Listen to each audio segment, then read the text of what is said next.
Hola, ¿qué tal? Mi nombre es Rosendo Centeno Camal y quiero presentarles este video como parte de una actividad de la asignatura Escritura de Textos Científicos dirigida por el Dr. Luis Alan Acuña Gamboa del Doctorado en Innovación en Tecnología Educativa de la Facultad de Informática de la Universidad Autónoma de Querétaro. Esta se denomina Reglas para la Escritura Científica apegadas a las normas éticas y académicas en el campo de la investigación educativa. Bienvenidos. En la escritura de textos científicos es muy importante seguir estándares editoriales éticos, legales y profesionales. Estos ayudan a asegurar la exactitud de los hallazgos científicos, proteger los derechos y el bienestar de los participantes y sujetos de la investigación, y salvaguardar los derechos de propiedad intelectual. Esto último contribuye a evitar el plagio y el autoplagio, que son prácticas que violan los derechos de autor y tienen implicaciones académicas y legales muy serias. En esta entrega, conoceremos las reglas básicas para el empleo correcto de citas y referencias en textos científicos de elaboración propia, basados en el Manual de Publicaciones de la American Psychological Association, mejor conocido como Normas APA, en su 7ª edición en inglés, 4ª edición en español. ¿Te interesa? Bien, comencemos. Para abordar el tema, te diré que en el estilo APA, cada obra o fuente utilizada tiene dos partes. Una cita, que es la que aparece en el cuerpo del escrito, y una referencia, que proporciona la información necesaria para identificar y recuperar la obra citada en el texto. ¿Cómo funciona esto en la escritura de textos científicos? Vamos por partes. Primero, aclaremos qué es una cita. Citar es dar crédito a las ideas, pensamientos o frases que otra persona originalmente expresó. Es decir, se reconoce que ella es la autora o creadora de tales contenidos. Eso significa que cada vez que estemos escribiendo un documento y usemos las opiniones, teorías o investigaciones de otros autores, debemos reconocer que no son propias, sino que son contribuciones a nuestro trabajo, y eso se hace a través de las citas. Ahora hablemos de qué es una referencia. Una referencia es el trabajo que otro autor realizó y que nos sirvió para realizar el nuestro. O sea, usamos como fuente de información el material que otros crearon para apoyar el propio. Quiere decir que cada fuente que citemos durante la escritura de un documento se convierte en una referencia que debe ser incluida en una lista al final del manuscrito. Significa entonces que todas las fuentes que cites en tu documento deben aparecer en tu lista de referencias. En otras palabras, las referencias deben corresponder con las citas y viceversa. ¿Vamos bien hasta aquí? Continuemos. El estilo APA utiliza el sistema de citas autor-fecha, en el que se manejan dos clases y dos tipos. Dentro de las dos clases están la cita textual o directa y la cita parafraseada. Y los dos tipos o formatos son citación parentética o entre paréntesis y citación narrativa. Para las referencias existen lineamientos para la creación de entradas dependiendo del grupo, categoría y tipo en los que puede catalogarse cada fuente. Por ejemplo, nosotros podemos observar dentro del grupo obras de texto las categorías de publicaciones periódicas, libros y obras de consulta, capítulos de libros editados y entradas en obras de consulta, reportes y literatura gris, sesiones y presentaciones de congresos, disertaciones y tesis, reseñas y obras inéditas y obras publicadas informalmente. Y cada categoría tiene diferentes tipos. Dentro del grupo conjunto de datos, software y pruebas, observamos la categoría conjunto de datos, software, aplicaciones móviles, aparatos y equipos, y pruebas, escalas e inventarios. Dentro del grupo medios audiovisuales están las categorías obras audiovisuales, obras de audio y obras visuales. Y dentro del grupo medios en línea están las redes sociales y las páginas y sitios web como categorías. Y cada una tiene sus diferentes tipos. En lo personal, veo que esta edición de las normas APA abarca casi todo tipo de fuentes que pueden emplearse hoy en la escritura científica. Veamos cómo se integran en un trabajo. Por ejemplo, si en el documento queremos usar una frase que leímos del libro El valor de educar de Fernando Savater, podemos hacerlo de dos maneras. Como una cita textual o directa, donde se reproducen exactamente las palabras del autor y se escribe entre comillas, anotando la página o páginas donde la tomamos, como en este caso que estoy presentando. Las citas textuales o directas pueden ser cortas cuando tienen hasta 40 palabras o pueden ser en bloque cuando se usan más de 40 palabras. También se puede hacer como una cita parafraseada en la que se expresa en palabras propias las ideas del autor, como en este caso.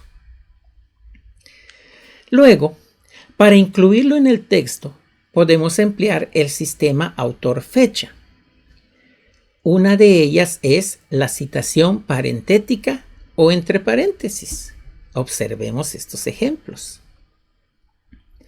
También podemos utilizar la citación narrativa, como en este caso.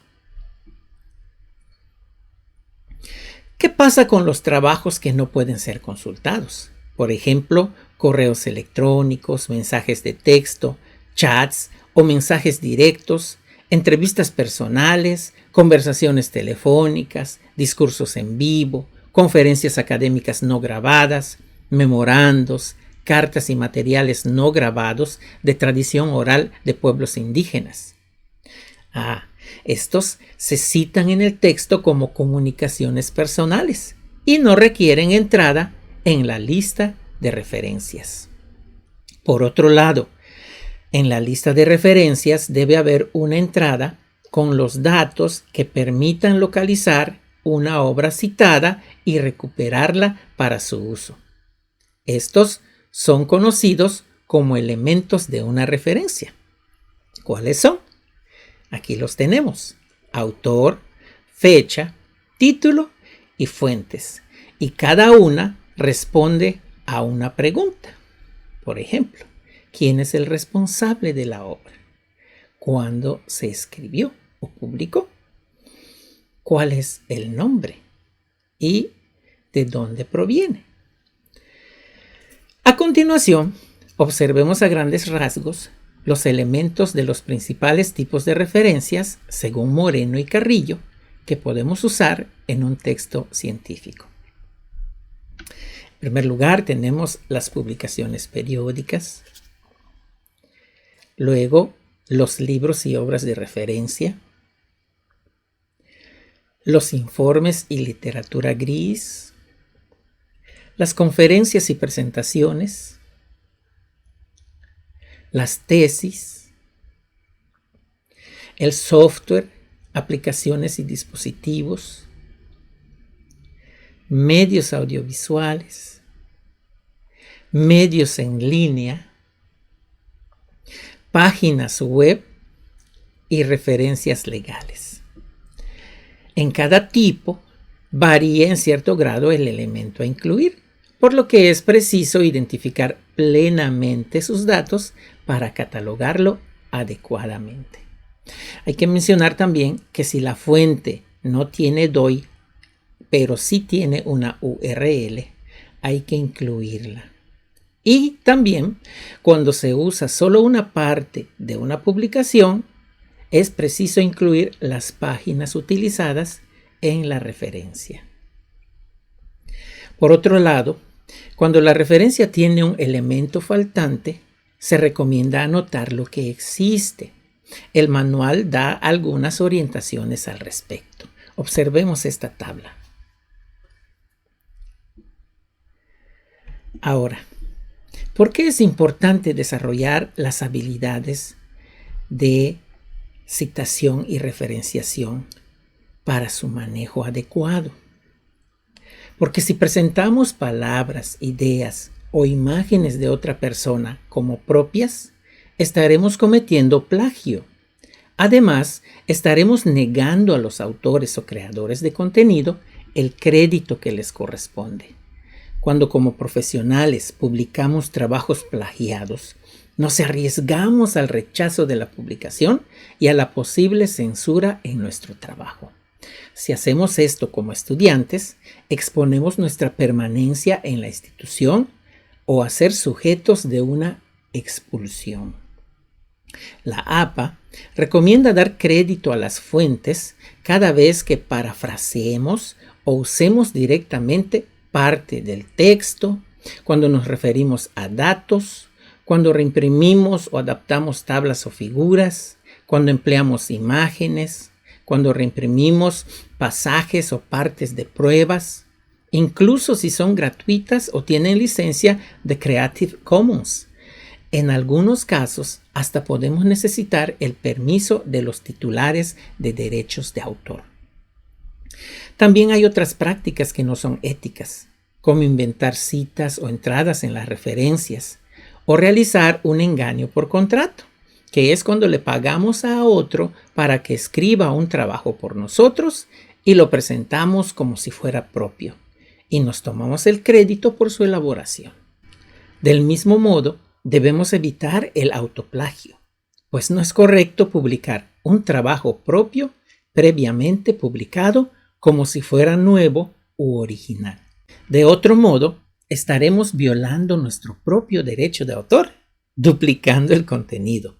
Por eso no se recomienda enviar una misma obra a varias editoriales al mismo tiempo.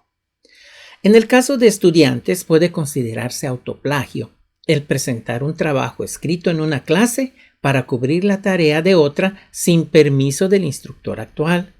No sucede lo mismo cuando se trata de integrarlos en su disertación o tesis, pero en este caso conviene revisar cuál es la política de integridad académica y el código de ética o de honor de la universidad a la que se pertenece para realizar de modo correcto la reutilización de los trabajos anteriores. ¿Qué te parece lo que hemos visto hasta aquí? ¿Tiene sentido para ti? ¡Qué bueno! Pues a grandes rasgos, esta es la forma básica de aplicar las normas APA a la escritura científica. Espero que te sirva. Si quieres saber más, te invito a conseguir un volumen impreso del Manual de Publicaciones APA o a revisar la página oficial de la asociación, apastyle.apa.org, donde encontrarás los formatos más utilizados para hacer citas y referencias en la escritura de textos científicos. O visita la versión de ayuda en español, normas-medioapa.org. Esto ha sido todo por hoy. Nos vemos pronto.